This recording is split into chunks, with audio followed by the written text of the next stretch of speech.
Ladies and gentlemen, members of the jury, my parole officer, I am here to bring you the first fully optimized build for the Melas Panoplia, with the new system changes in Edge of Fates, and no, it's not Devil's Ruin.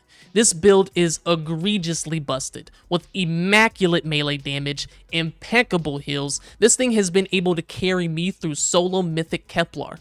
Brother, this build is gorgeous, and I have been having an absolute blast using this. But first, before I start glazing it, to start off, what is the exotic? The perk Forge Master reads, collecting a fire sprite or rapid solar final blows make you a Forge Master, allowing you to recall your throwing hammer. After impacting a target, recall your hammer at full intensity to perform a perfect recall, causing an explosion of Forge slag.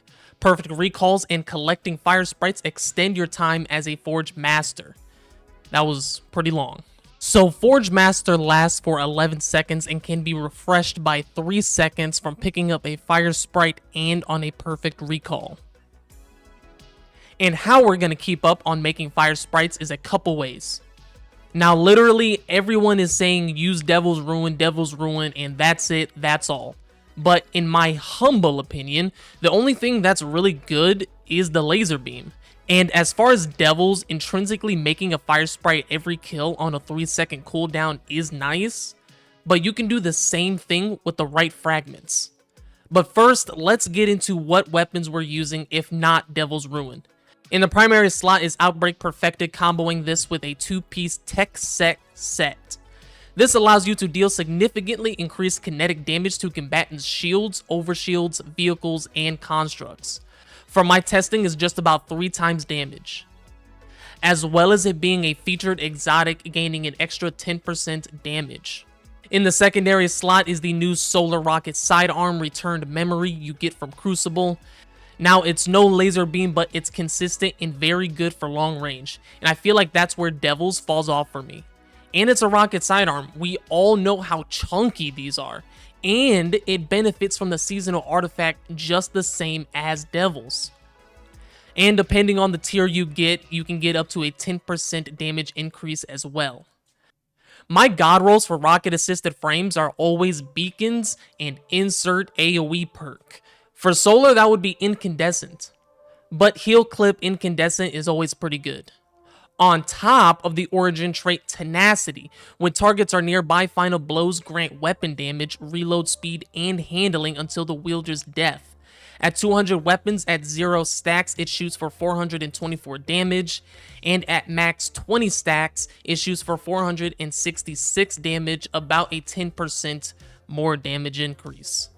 On top, this is also in synergy with our other 2-piece armor set, the Aeon Adapter set. This reads, final blows with any rocket or grenade launcher temporarily decrease incoming area of effect damage. From our testing, it's about 60% AoE damage reduction, and I do apologize if my numbers are slightly inaccurate. A lot of third-party sources don't have the numerical values for some of the sandbox changes, so I have to do everything the old-fashioned way with my eyeballs. But that's also why I'm showing you what I'm seeing, so we all can be on the same page, right? And if you're feeling cheeky, an alternate version of this build is actually swapping out the returned memory for the new shotgun hand cannon Thenutria Thera. I hope I'm saying that right. Ideally, getting one with 1-2 punch is the way to go, even though it's doing just under double damage, whereas a shotgun variant is doing just under 3 times damage. Nonetheless, it's still pretty good. So I'll swap the returned memory for the new hand cannon and then swap the Outbreak for good old Mint Retrograde. I love me a rewind rounds and bait and switch roll, baby. And in the heavy slot, I've been rocking the new Solar Grenade Outrageous Fortune. I don't have any crazy rolls on it, but to be honest, I'm not really using it outside of the boss. Just straight doming dudes with my Hammer of Justice, baby. While we're on this screen, let's talk about armor stats and mods, starting with the artifact. In the first column, Anti-Barrier Scout and Pulse because Outbreak, Unstopped Sidearm and Hand Cannon for the returned memory, and Overload Shotgun in case you wanted to switch to a 1-2 punch shotgun. In the second column, to be honest, not really much here that applies for this build. So I put Flame, Fiber, and Freeze, and Tightly Woven for some team synergy. If you're running with friends and they give you Frost Armor or Woven Mail, this is very nice. Better than Scavenger mods. In the third column, Reciprocal Draw, non-sidearm final blows grant sidearms increased damage for a short time. This is about a 6 to 7% increase in damage. And Elemental Threads, picking up an elemental pickup matching your subclass, that being Fire Sprites, will grant energy to your least charged ability. In the fourth column, Cauterized Darkness, when applying either Strand or Stasis debuff, targets take more solar damage from all sources. At 200 melee, Roaring Flames times 3, I'm hitting these Centurions for 2100, and when applying Slice, proccing Cauterized Darkness, I'm hitting for 2730. What do you think, Abdul? Can you give me a number crunch real quick? Yeah, give me a sec. I'm coming up with 32.33, repeating of course, percentage of survival. Well, that's a lot better than we usually do. Alright, chums up. Ready, guys? Let's do this. Leroy Dragons! Elemental Daze. This works kinda like Incandescent when stunning a champion with a solar weapon, but can cause ignitions. In my testing, it doesn't really proc with other fragments to boost ignitions, but let me know if it actually does. And Elemental Coalescence for more and more Fire Sprites. And lastly, column 4, Radiant Shrapnel sucks, but best if you're solo and can't proc these other mods.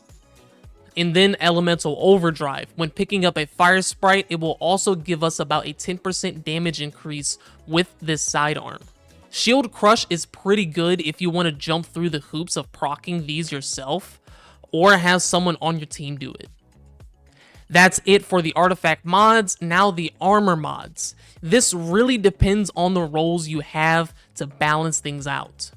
So for the stats, I would prioritize 150 melee, 100 weapon, 100 super, and everything else will get refunded pretty quick. But here are the rest of the mods. And finally, aspects and fragments. The aspects are Soul Invictus to create a sunspot from defeating scorched targets, which our melee does intrinsically, so every kill will make a sunspot. Passing through will grant us restoration and ability regen, as well as our super drains slower. And then the infamous Roaring Flames. Getting kills building up to 3 stacks will grant you 200% melee damage, 73% for grenades and supers. Our fragments, Ember of Searing, when defeating scorched targets, grants melee energy and creates a fire sprite. Also, intrinsically, when getting a melee kill, proccing Roaring Flames will make your base melee scorch. So getting 2 melee kills will make a fire sprite. Ember of Mercy, picking up the fire sprite, grants restoration. Ember of Infurion to extend our Radiant and Restoration with melee or weapon kills. And lastly, Ember of Tempering, most notably to make fire sprites with our weapons. And same thing with the melee, after your first kill, proccing Ember of Tempering, your next solar weapon kill will drop a fire sprite. And as long as you have the buff from just one kill, you'll always make a fire sprite. And the cooldown is just the same as Devil's. We're going to be using the Bonk Hammer Super, and the grenade doesn't matter. I like healing. Alright, and that should be it. Let me know what you guys think of the build, if you'll be using it. I will be updating this build more as we collectively get stronger and stronger. As you can see, I just got done with the 400 grind, and good God, the 450 has just begun, and it has been brutal, brothers. Like it's rough out here.